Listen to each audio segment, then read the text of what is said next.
I'm Ness from Sacred Renee, your self-love adventure co-pilot, and this is the Upgrade Your Shit podcast, where we cover everything from self-care practices to happiness, inner peace and alignment to time management. Everything to set your life up for success and fulfillment.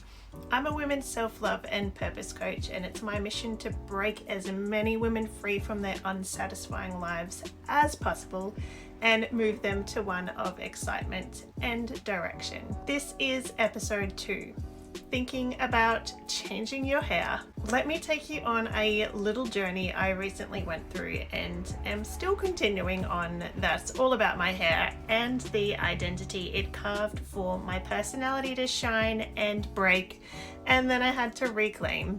Maybe you don't want to listen to the story and you just came here for me to tell you that no one cares about your hair. No one really gives a shit about your hair, really. It's true. Our beauty starts with something called the mirror of perception. From the moment we're born, we're greeted with reflections of ourselves through the eyes of everyone around us. Our appearance becomes perceptions. As we grow, we internalize these perceptions, and this shapes our sense of self.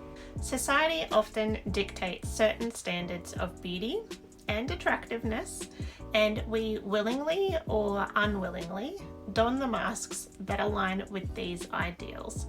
We make ourselves fit the mold, cue every beauty brand ever. These masks can become so deeply ingrained that we mistake them for our true selves, forgetting the essence of who we are beneath the surface. I spent years straightening and bleaching my hair to make my boyfriend think I'm pretty because he hated my natural hair.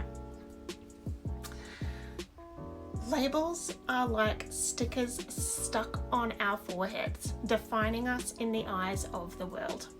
Whether it's pretty, smart, athletic, or weird, these labels influence not only how others see us, but also how we see ourselves.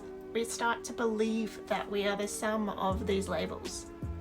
When our appearance and the perceptions of others align with our internal narrative, we feel a sense of stability and coherence in our identity.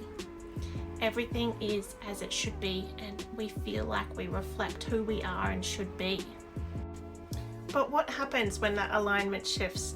The ground beneath us trembles and we're forced to confront our fragile, constructed selves. Sometimes life throws us curveballs, or in my instance, where you just want a change and go do it. A change in appearance, a shift in circumstances, and suddenly the masks no longer fit.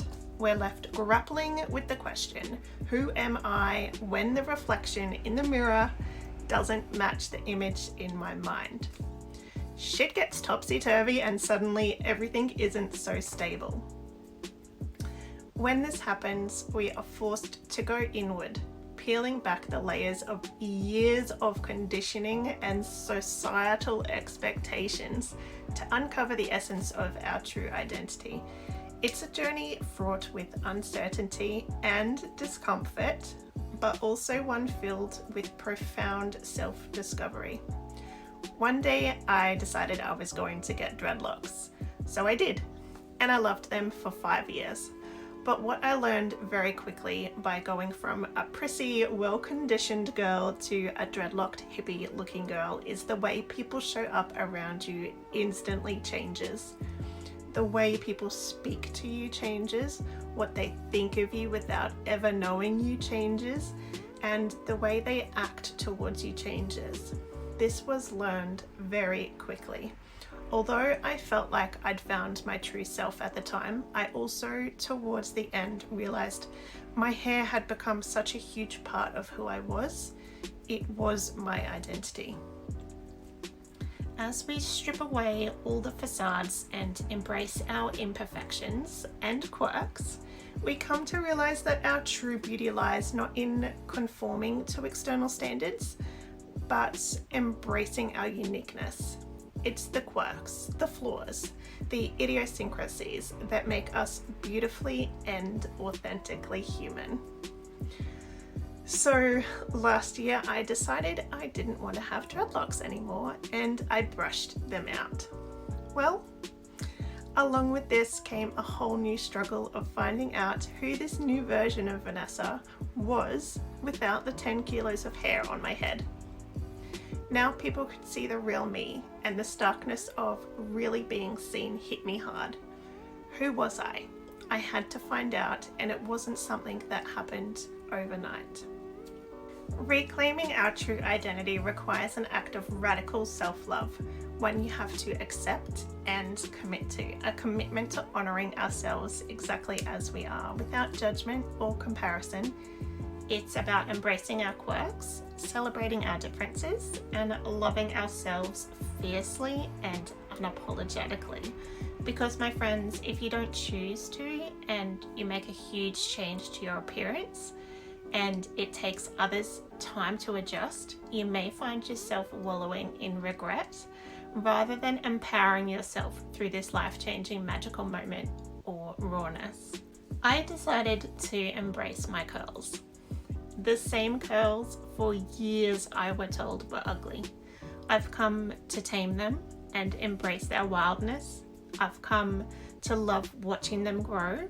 I am finding my new essence of authentic self. How do I show up in the world? Armed with newfound self-awareness and self-acceptance, we can step boldly into the world, changed, no longer defined by external perceptions, but by the unwavering truth of our own hearts. We redefine success, not by how well we fit into society's mold, but by how authentically we live our lives. With our true identity as our compass, we can embark on a journey of self-expression. We no longer seek validation from others, but instead find joy in expressing ourselves freely, whether through our appearance, our passions, or our voice. As we embrace our true selves, we attract genuine connections, those who see us, not as projections of their own expectations, but as radiant beings of light. These connections nourish our souls and remind us that we are never truly alone on this journey we call life. By boldly embracing our authentic selves and saying yes to showing up how you choose, by making the big and bold changes you want to have, we become beacons of inspiration for others who are still searching for their own truth in some way. Our courage gives them permission to shed their own masks and step into fullness, the fullness of who they are meant to be. Who do you have around you that you can positively influence by making authentic changes to your appearance or life in general? Our journey of self-discovery is not static. It's a dynamic process of growth and evolution. As we continue to learn, grow, and change, we embrace each new chapter with openness and curiosity, knowing that our true identity lies not in a fixed image, but in the infinite possibilities of our being. Just as we celebrate our own uniqueness, we also honor the diversity of identities and experiences that make up the tapestry of humanity. In a world that often seeks to homogenize, we stand as champions of diversity, celebrating the beauty of difference in all its forms. Ultimately, living authentically is not a destination, but a way of being. A daily practice of honoring our truth, embracing our imperfections, and shining our light brightly for the world to see. It's a courageous act of self-love that transforms not only ourselves, but also the world around us. It can be hard if you've lived with a mask for so long and have had to show up each day as a certain persona. It can be tough to let it all go and spend time figuring out who the hell you are without it all. It takes commitment to self. So dear friend, are you ready to embrace your journey of self-discovery with an open heart and fearless spirit? What changes are you wanting to make but have been hiding from due to the fear of judgment of others? Your true identity is waiting, ready to be uncovered and celebrated in all its glorious authenticity. No matter how weird you are, let's be weird together.